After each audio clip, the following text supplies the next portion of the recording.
Hello and welcome. I'm Harmony Kwiker, and in this video, I'm going to be talking about projections and specifically about the way projections and intuition can overlap and cause us a lot of confusion, both in our life and in our relationships. Before I dive into that, I want to let you know that I wrote a book for you. Align Living and Loving from the True Self is a comprehensive map of how to come back home to the truth of who you are and how to live from this deeply sacred place within yourself and how to honor your alignment as you connect with the people in your life. And Align is available on Amazon and barnesandnoble.com.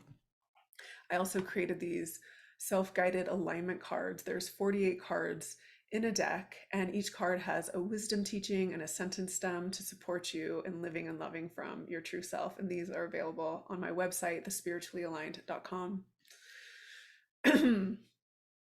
So I don't know about you, but as a very intuitive being, I have had some very humbling experiences with projections in my life. And when first, I'll just define a projection. A projection is when we're denying something inside of ourselves and we're putting it on to somebody else. We're assigning the blame to somebody else as we deny our own experience. So, an example of a projection is if you see in your partner that they are being controlling and you want them to change, and you're denying inside of yourself that you are trying to control them by wanting them to change, and you're denying this experience within yourself. Now, this doesn't mean that your partner isn't controlling, right? It just means that you're seeing something in them and you're also projecting something onto them. And this is why projections can be so confusing, but also so powerful when we can begin to see the way that we put our experience onto other people and we start owning that and being curious about what's happening with ourselves. We can come back into alignment and stop getting pulled off center through a projection. So, in Gestalt Therapy, which is what I teach at the university here, and it's what I've been practicing in part for so many years in my private practice, we see projections as a contact boundary disturbance, meaning that when a person has unresolved unfinished business from the past, they are working it out currently in an attempt to find completion. So anything that they experienced in the past that is living in their subconscious mind that they don't know that they are unresolved with, they will continually work out right now with the people in their lives. And this prevents them from being really present. And our presence is what allows us to be in embodiment and spiritual alignment.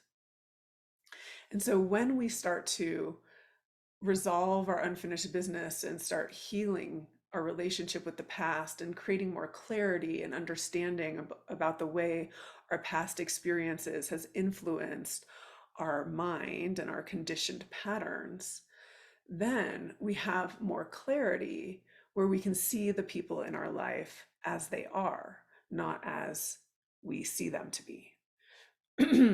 So the more we resolve unfinished business, the more our intuitive knowing begins to open.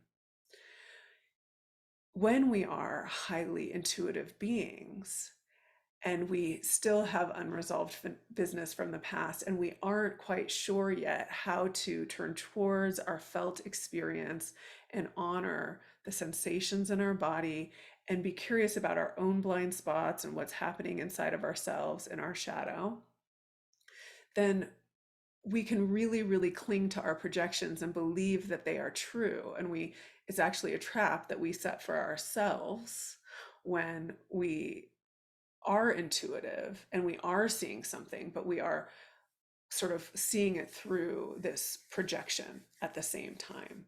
And so the key here is to honor ourselves and to allow ourselves to not only be curious about what's happening inside of us, but own that something is happening inside of us, even if we would rather assign it to somebody else. Like if this person stopped doing this thing, I would feel more peace, I would feel more calm, I'd feel more regulated. But the curiosity about what's happening inside of ourselves takes back that projection. We start owning what we're feeling, and then we can also see this other person clearly. Maybe they are doing something that we're not available for, that we don't want to engage in, but we can own that as ours rather than projecting onto them and putting the full onus of the experience onto the other person. So anytime your mind has you convinced that other people need to change so that you can feel better, that is the immediate clue that you need to turn towards yourself and be curious about what is happening inside of you. Where might the thing that you're saying to them about them also live inside of you? Where is that resonant vibration inside of you?